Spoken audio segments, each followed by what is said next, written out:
వచ్చిన కనీసం ఇంత గొప్పగా చేయొచ్చు అన్న ఆలోచన కూడా ఆ పెద్ద మనిషికి రాలేదు. ఎందుకో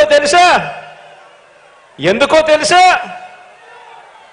కారణం వాళ్ళు పెత్తందారులు కాబట్టి.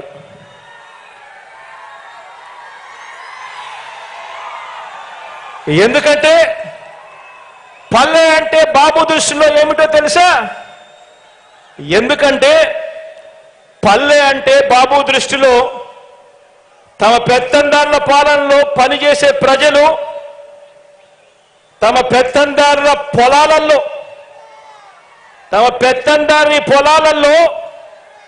పనిచేసే ప్రజలు, తమ ఇళ్లలో పనిచేసే పని మనుషులు, వీరంతా కూడా ఆయన దృష్టిలో కేవలం పొట్ట పోసుకోవటం కోసం ఉండే జనావాసం ఆ పల్లె అని ఆయన నమ్మకం. ఆయన ముఖ్యమంత్రిగా ఉంటే ఏ గ్రామము బాగుపడదు, ఏ పల్లె బాగుపడదు. కారణం ప్రజలు, పేదవాడు బాగుపడాలి, గొప్పగా చదవాలి, గొప్పగా వాళ్ళ భవిష్యత్తు మారాలి అన్న తాపత్రయం ఈ పెత్తందారులకు లేదు కాబట్టి. ఇక రైతు సంక్షేమాన్ని చూస్తే మనమెక్కడా, చంద్రబాబు ఎక్కడా అని చెప్పి ఆలోచన చేయమని అడుగుతా ఉన్నా. రుణమాఫీ చేస్తానని నిలువున ముంచినది చంద్రబాబు అయితే 87,612 కోట్ల రూపాయలు రైతులు బ్యాంకులు కట్టద్దు అని పిలుపునిచ్చాడు. బ్యాంకుల్లో పెట్టిన బంగారం ఇంటికి రావాలి అంటే బాబు రావాలి అని అడ్వర్టైజ్మెంట్ ఇచ్చాడు. మొట్టమొదటి సంతకంతోనే రుణమాఫీ చేస్తాను అని వాగ్దానం చేశాడు. ఎన్నికల ప్రణాళికలో మేనిఫెస్టోలో పెట్టాడు. రుణమాఫీ చేస్తానని నిలువున ముంచినది చంద్రబాబు అయితే ఈరోజు రైతు భరోసా అంటే గుర్తుకొచ్చేది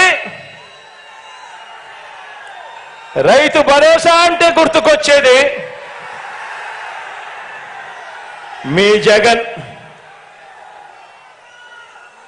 రుణమాఫీ చేస్తానని మోసం చేసిన ఆ పెద్ద మనిషి అలా ఉంటే ఈరోజు రైతు భరోసా అంటే గుర్తుకొచ్చేది మీ జగన్.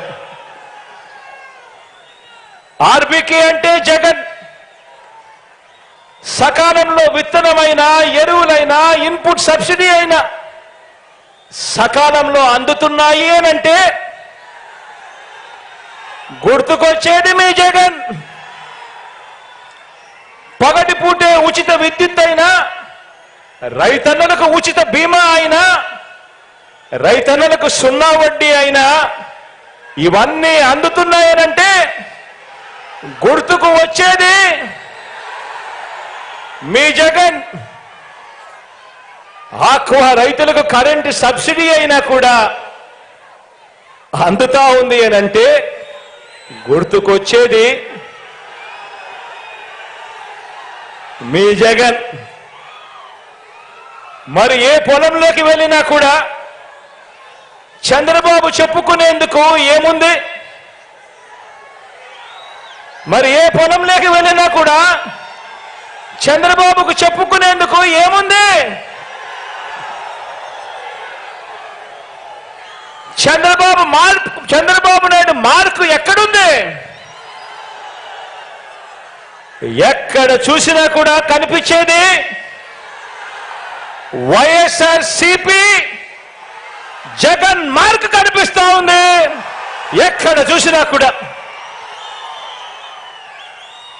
ఇక ప్రజల వైద్యం, ఆరోగ్యం విషయానికి వస్తే, ఇక ప్రజల వైద్యము, ఆరోగ్యం విషయానికి వస్తే 108 ఒక 108 చూసినా, ఒక 104 చూసినా ఏకంగా 3,257 ప్రొసీజర్లకు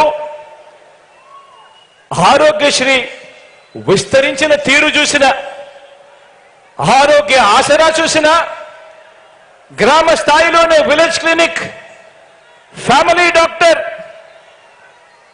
జల్లెడ పడుతూ నిర్వహిస్తా ఉన్న ఆరోగ్య సురక్ష,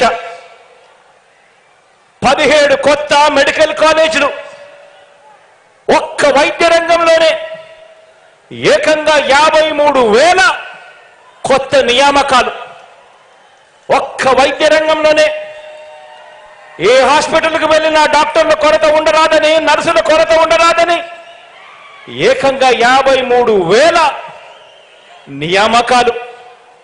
నాడు నేడుతో బాగుపడతా ఉన్న హాస్పిటళ్లు, ఇలా ఏది తీసుకున్నా కూడా కనిపించేది, ఇలా ఏది తీసుకున్నా కూడా కనిపించేది ఒక వైఎస్ఆర్, ఒక జగన్, ఒక వైఎస్ఆర్ సిపి మార్క్ కనిపిస్తుంది ఈరోజు ప్రతి చోట కూడా. మరి 14 ఏళ్ళు సీఎంగా ఉన్న చంద్రబాబు ఈయన మార్కు ఎక్కడ ఉంది? 14 ఏళ్ళు ముఖ్యమంత్రిగా ఉన్న ఈ చంద్రబాబు నాయుడు గారి మార్కు ఎక్కడ ఉంది? ఎక్కడ చూసినా కూడా కనిపించేది వైఎస్ఆర్ సిపి జగన్ మార్కే కనిపిస్తా ఉంది ప్రతి చోట కూడా. ఇక విద్యారంగాన్ని చూద్దాం.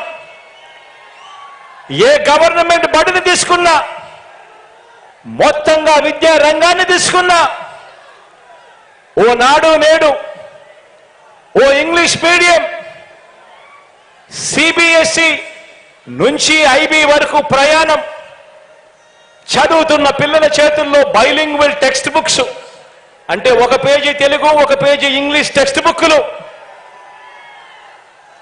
బైజూస్ కంటెంట్, శ్రీమంతుల పిల్లలకు మాత్రమే అందుబాటులో ఉండే బైజూస్ కంటెంట్ ఈరోజు మన గవర్నమెంట్ బడి పిల్లల చేతుల్లో.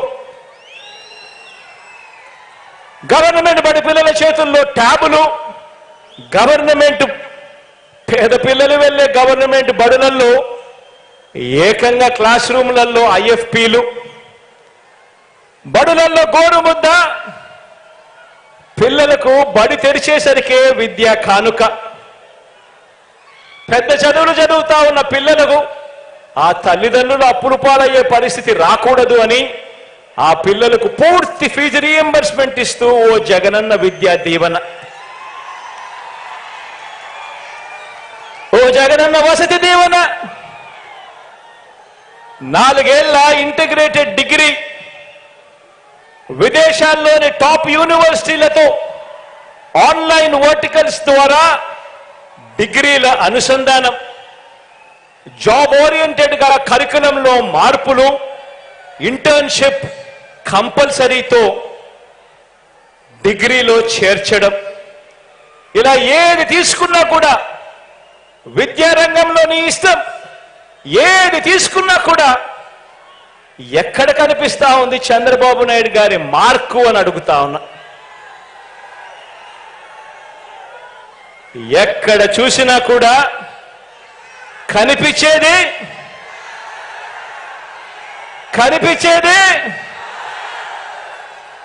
వైఎస్ఆర్ సిపి జగన్ మార్క్ కనిపిస్తా ఉంది ప్రతి చోట కూడా. ఇక సామాజిక న్యాయం విషయంలో మనం ఏం చేశాం, చంద్రబాబు ఏం చేశాడన్నది కూడా చూద్దాం.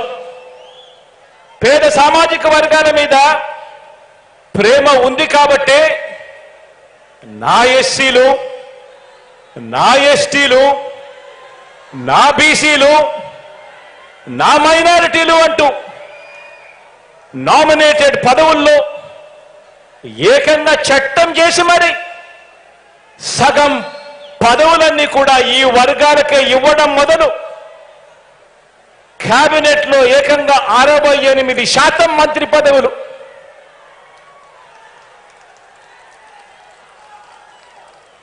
4 డిప్యూటీ సీఎంలు, చట్టసభ స్పీకర్ గా ఒక బీసీ, కౌన్సిల్ చైర్మన్ గా ఒక ఎస్సీ, డిప్యూటీ చైర్పర్సన్ గా నా అక్క ఒక